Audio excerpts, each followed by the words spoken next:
lerei os versículos ímpares dos irmãos pares. Continuou, certo homem tinha 2 filhos.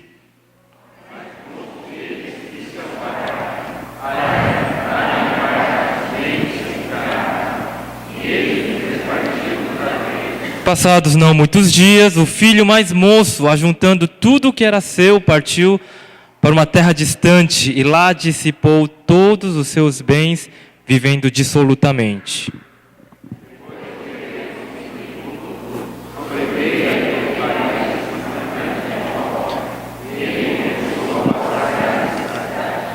Então ele foi e se agregou a um dos cidadãos daquela terra, e este o mandou para os campos a guardar os porcos.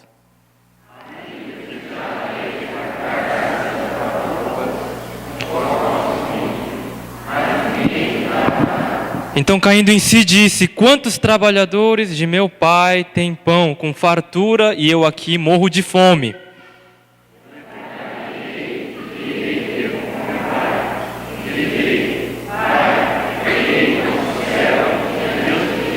Já não sou digno de ser chamado teu filho. Trata-me como um dos teus trabalhadores.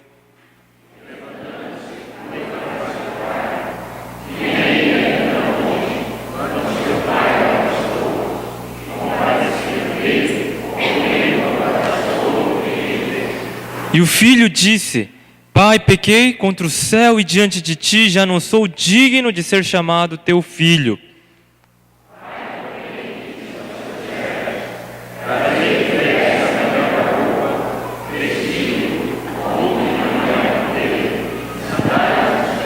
Trazei também e matai o novilho cevado, comamos e regozijemo-nos.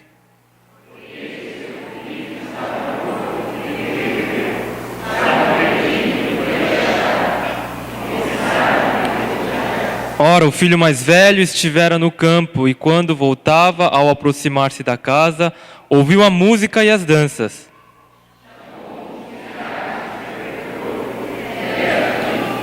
E ele informou: veio teu irmão e teu pai mandou matar o novilho cevado, porque o recuperou com saúde.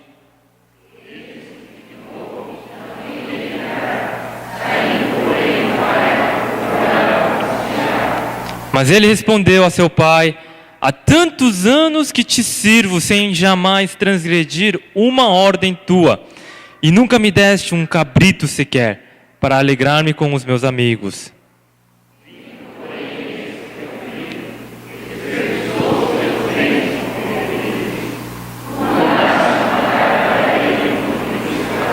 Então lhe respondeu o pai: meu filho, tu sempre estás comigo, tudo o que é meu é teu.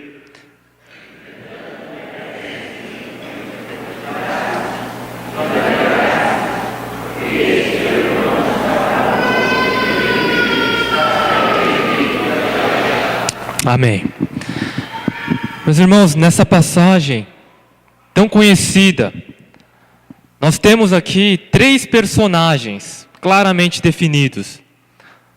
Na verdade, há 4 personagens aqui nessa parábola.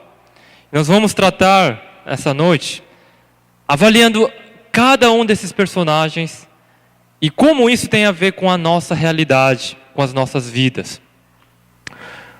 Primeiro personagem dessa história é o filho mais novo, o chamado então o filho pródigo. O que significa filho pródigo na Bíblia? Na verdade, essa palavra não está na Bíblia. Ele é um título colocado para facilitar a identificação da história, mas esse não é um título que estava na Bíblia. Mas pródigo, se você procurar no dicionário, você vai perceber que essa palavra significa aquele filho gastão, irresponsável, aquele fanfarrão. E esse filho, então, resolve tomar uma atitude corajosa. Ele chega para o seu pai e pede o quê? A sua parte na herança, os seus bens. Hoje já é uma coisa muito difícil você fazer isso. Quando seu pai ainda está vivo, pedir a parte da herança. Naquela época, era pior ainda. Era como você dizer para o seu pai assim: pai, eu não gosto do senhor. Na verdade, o que eu quero de verdade é o que o Senhor pode me dar, os seus bens. É isso que sempre me interessou e é isso que eu quero. Eu vou ser honesto com o Senhor, é isso. Essa é a atitude desse filho mais novo. E a reação que todos esperavam, que era um tapa na cara desse filho abusado, não aconteceu. O pai foi lá, deu a esse filho irresponsável tudo o que ele pediu, a parte da herança dele, ele foi e gastou tudo, dissipou, diz aqui, todo o bem, todas as riquezas. E nós podemos imaginar então a vida que ele levou. A vida essa de muitos jovens que gastam e dissipam as suas vidas, não os seus bens, mas as suas próprias vidas, em drogas, em prostituição, numa vida irresponsável. E essa é a realidade hoje de pessoas lá fora da igreja.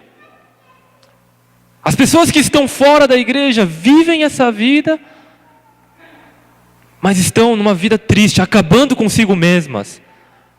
Trabalhando, acabando com as suas riquezas, sem uma direção.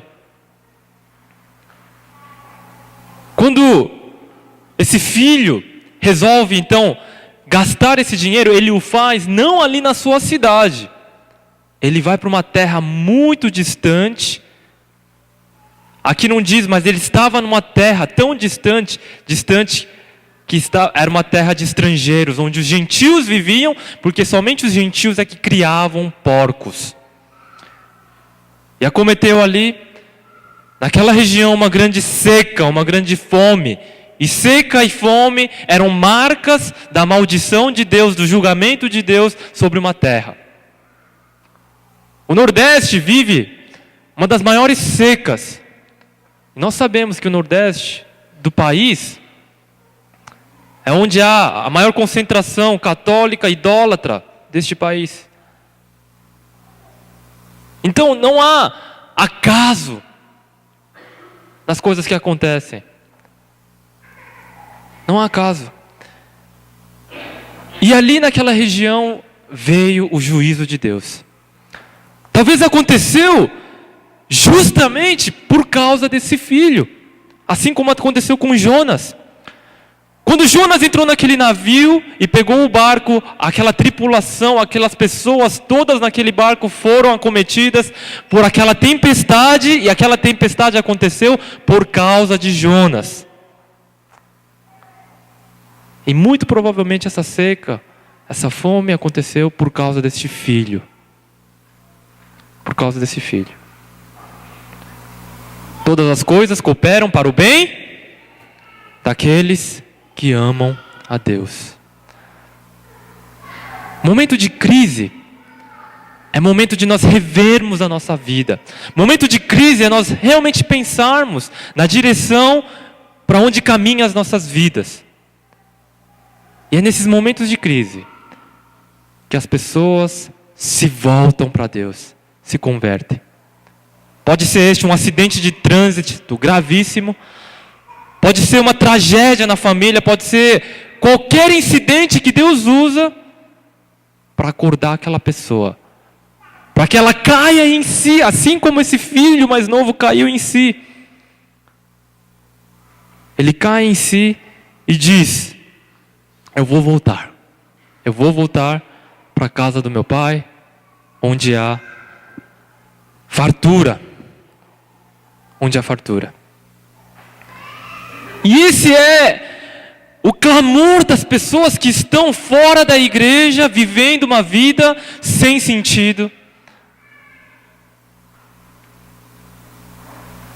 Uma vida que os leva à destruição. Esse é o clamor inaudível. Um clamor silencioso. Em São Paulo está na moda aqueles rolezinhos. Então aqueles jovens marcam aqueles passeios em massa nos shopping centers. Eles fazem baderna, bagunça, tumultuam.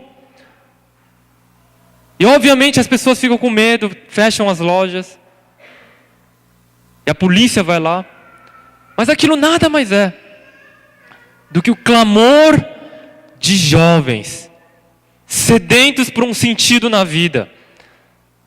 Clamor de jovens que têm como seu exemplo de vida jogadores de futebol, que não tem nada a oferecer para suas vidas. Esse é o clamor desse jovem, desse filho mais novo. E ele toma uma decisão muito, muito difícil, uma decisão que requer muita coragem, uma decisão de se humilhar e voltar para a casa do pai, derrotado, falido, completamente sem nenhum mérito. E ele treina consigo mesmo: Pai, pequei contra ti, contra os céus. Já não sou digno de ser chamado teu filho, trata-me como um dos seus trabalhadores. E essa decisão foi tão difícil que ele foi caminhando para sua casa. Não tinha nem dinheiro para pegar um ônibus, né?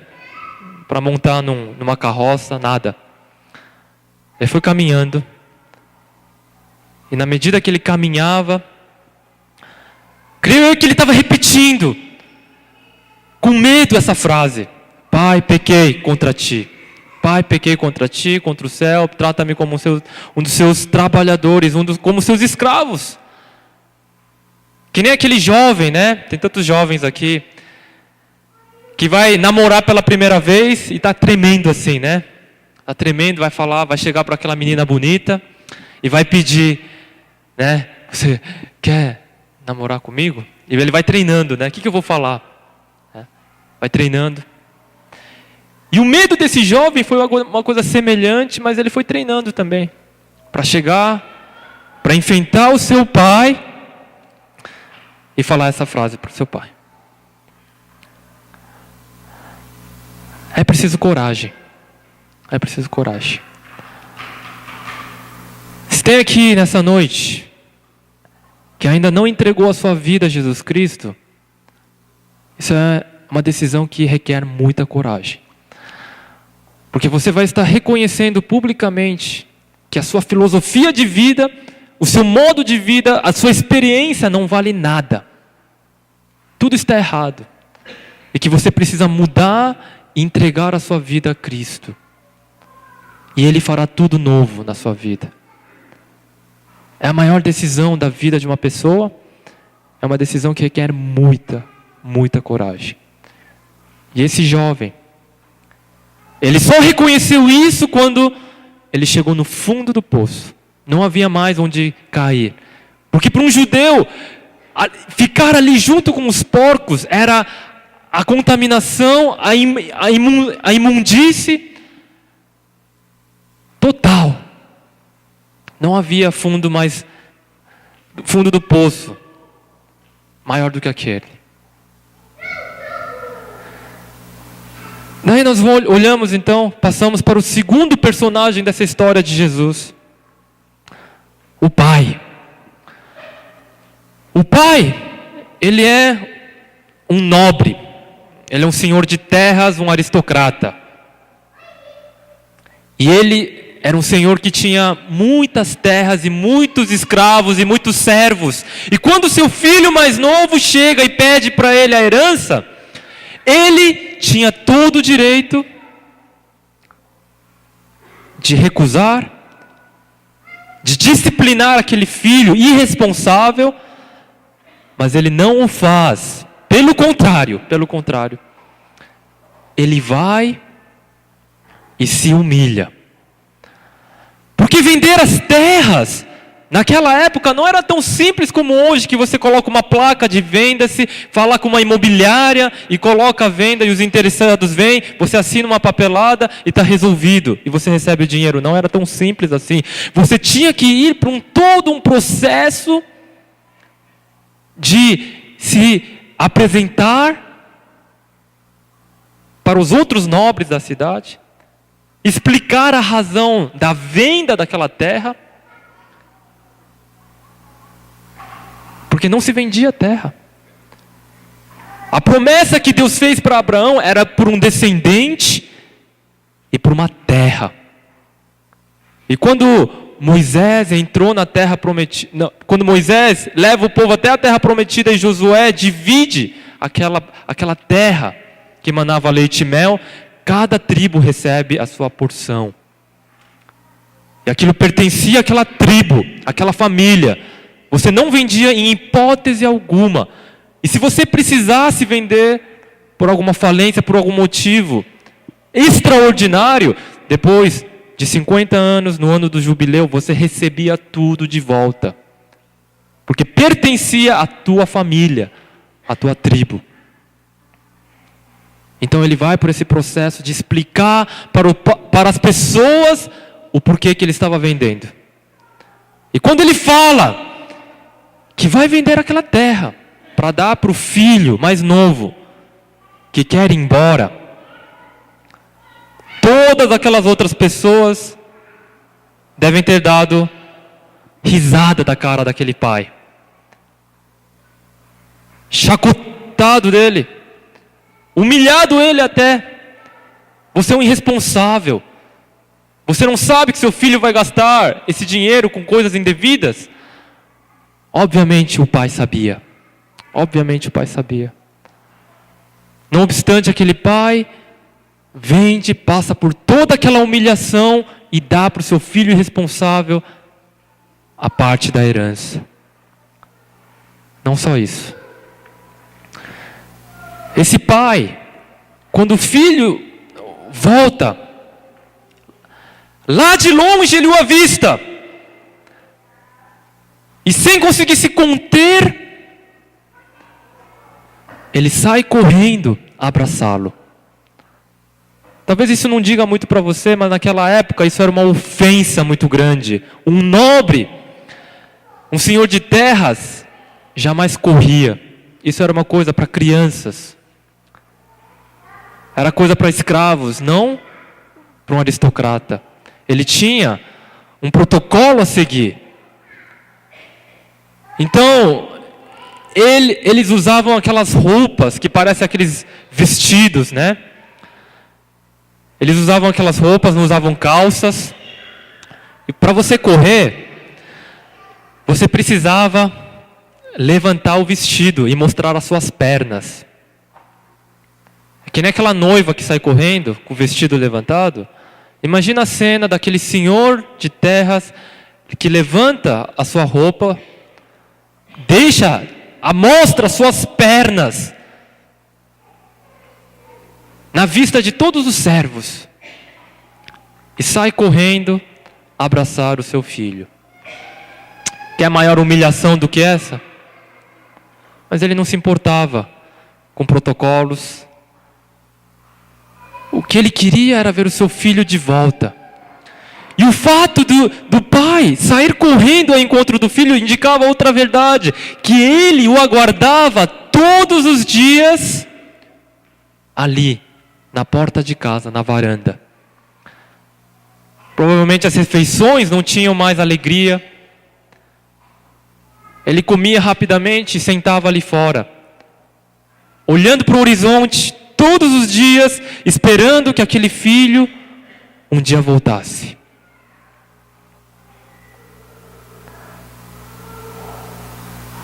Quando o filho volta, ele o abraça.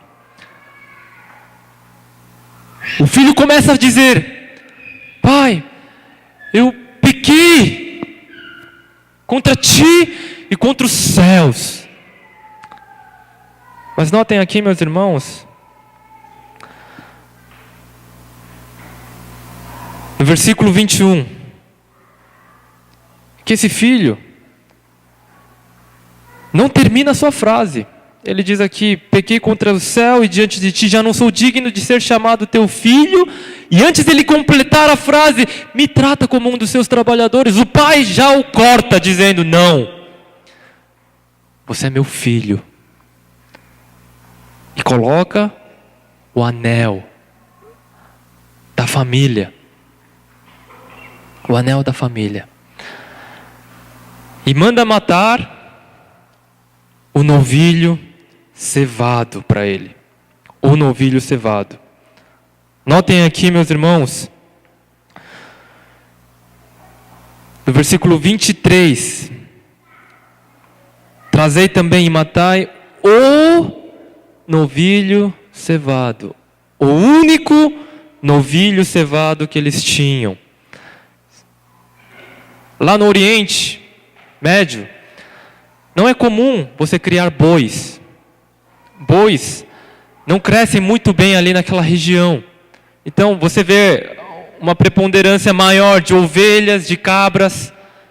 Mas boi era uma coisa extravagante, rara, muito, muito cara e valiosa.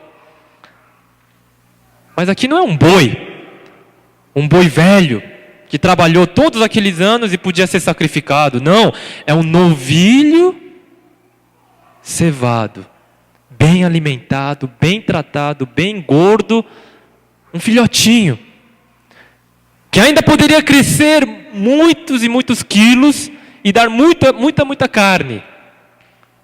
Ter muitos anos de trabalho no arado, mas ele traz o novilho cevado da família para fazer a maior festa daquela região. Provavelmente aquelas pessoas que participaram dessa festa nunca haviam experimentado carne tão nobre. Para alguns era a primeira vez que comiam um churrasco de boi, de um novilho cevado. Porque o alimento comum deles era ovelha, cabra, não boi. Quando você olha para a atitude de um pai como esse, você pode dizer, esse pai é um irresponsável. Esse pai, numa linguagem mais chula, era um banana.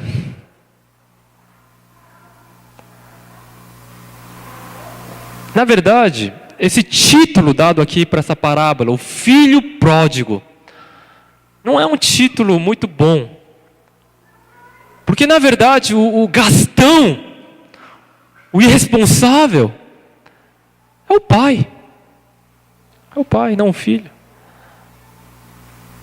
O pai é o pai pródigo aqui nessa história. Essa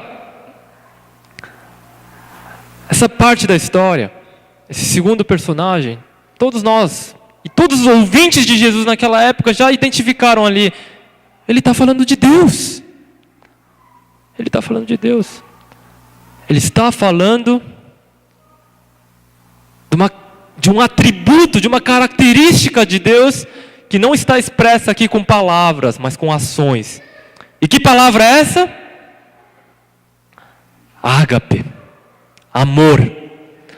A palavra amor não está nessa história presente em nenhum lugar, mas ela se apresenta da maneira mais vívida, mais poderosa na atitude desse pai, que amou o pecador até as últimas consequências, que amou o publicano, a prostituta,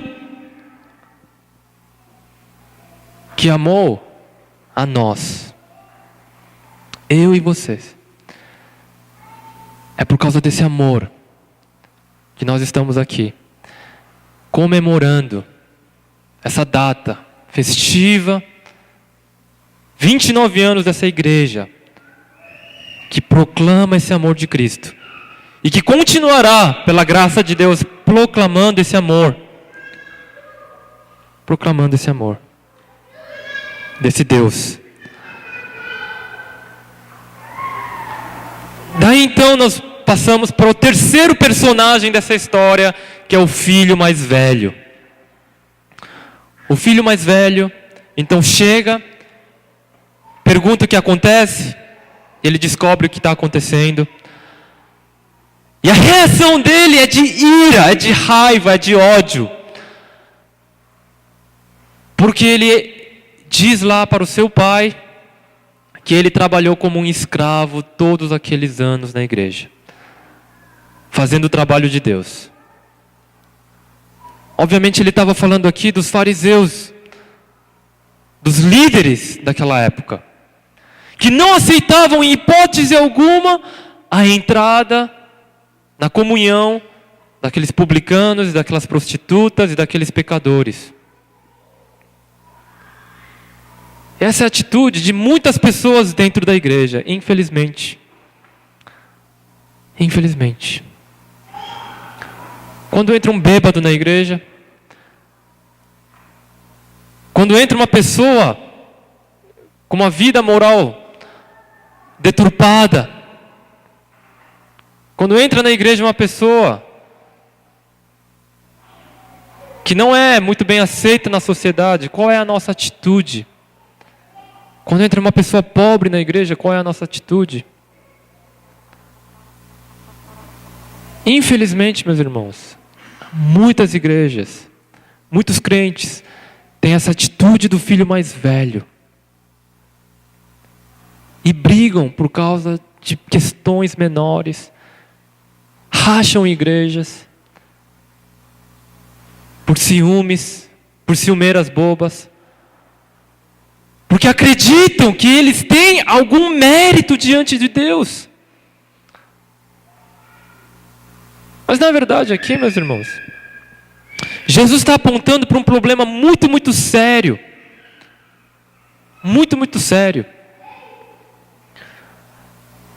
Tanto o filho mais novo quanto o filho mais velho, eles tinham um problema seríssimo. E qual era esse problema? Qual era esse problema? Era querer o que o pai podia oferecer, mas não querer amar o pai. Esse era o problema desses dois filhos. O filho mais novo, ele é mais honesto, ele foi lá e pediu na cara dura. O filho mais velho, ele tinha uma outra técnica, um outro método para conseguir tudo o que ele queria. Qual que era essa técnica? Esperar o velho morrer. Esperar. Pacientemente, um dia ele vai morrer, eu vou ter tudo. E parece que muitas pessoas vão para a igreja com esse interesse. Eu não estou interessado em Deus, não. Eu não estou interessado em Jesus, não. Eu estou interessado na bênção que Ele pode me dar. Essa é a atitude desse filho mais velho.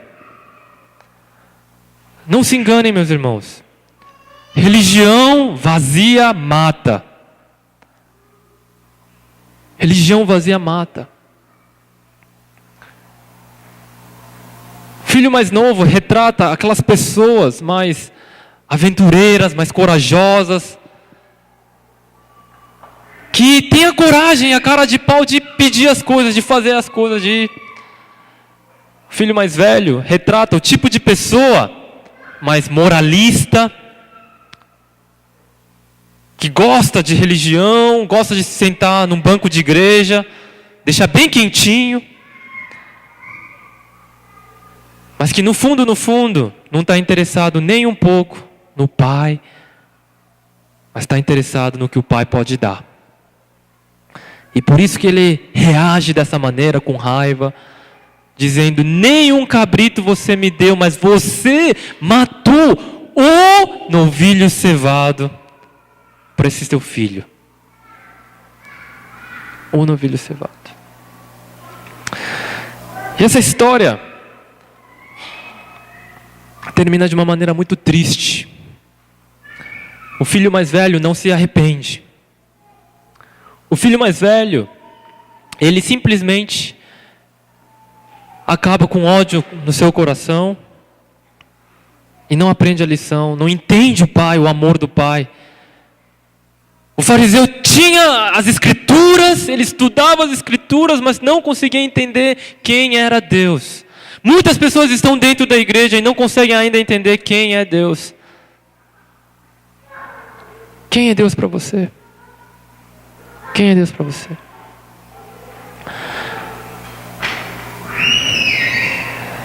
Como eu havia falado antes, no início, há um quarto personagem aqui nessa história. Um quarto personagem. Quando essa história termina dessa maneira, ela termina de uma maneira que ele faz uma pergunta. Não é possível terminar a história desse jeito. Não é possível. Eu venho de uma cultura oriental, onde você tem essa realidade aqui, onde o filho mais velho, ele tem maiores responsabilidades sobre a casa. Então, quando o pai vai falecer, ele recebe 2/3 da herança, 70%, e o filho mais novo fica com 30%. Esse filho mais velho também ia receber os 2/3 da sua herança. Por quê? Porque ele tinha a obrigação de cuidar dos pais na velhice. Não havia aposentadoria. A aposentadoria era o filho mais velho. Então, quando o oriental vai querer casar, a moça pergunta: você é filho mais velho ou filho mais novo? É verdade. Se você for o filho mais novo, você tem um ponto a menos ali. Porque quando você casar com o seu filho mais velho, você vai ter que cuidar dos sogros e da sogra. Essa é a cultura oriental. Essa é a cultura aqui dessa época. O filho mais velho, ele tinha a obrigação de cuidar do seu pai. Essa é a obrigação de qualquer filho mais velho.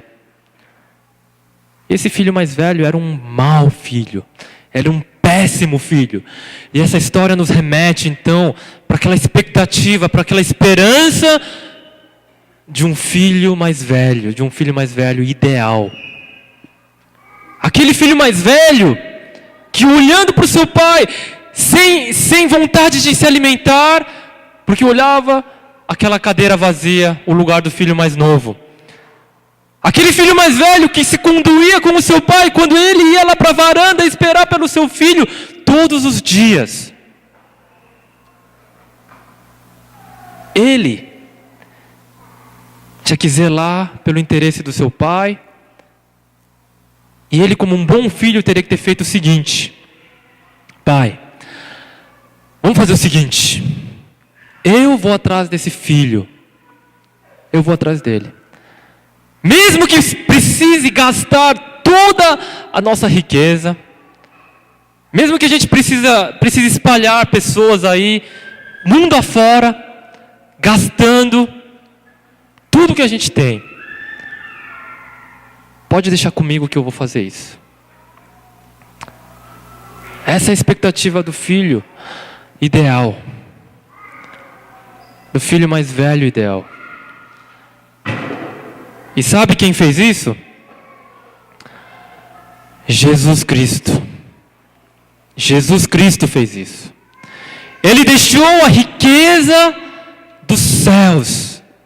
Ele deixou a glória, o conforto da sua casa celestial e veio a essa terra.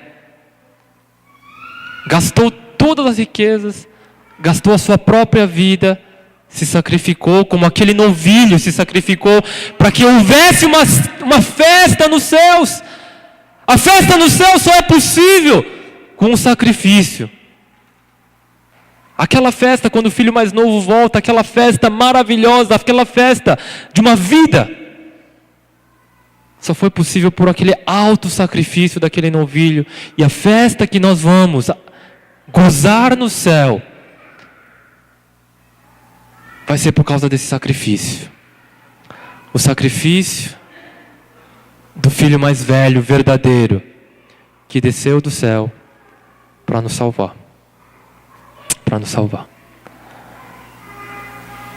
Nós somos chamados, como imitadores de Cristo, a amarmos, a irmos atrás do nosso vizinho,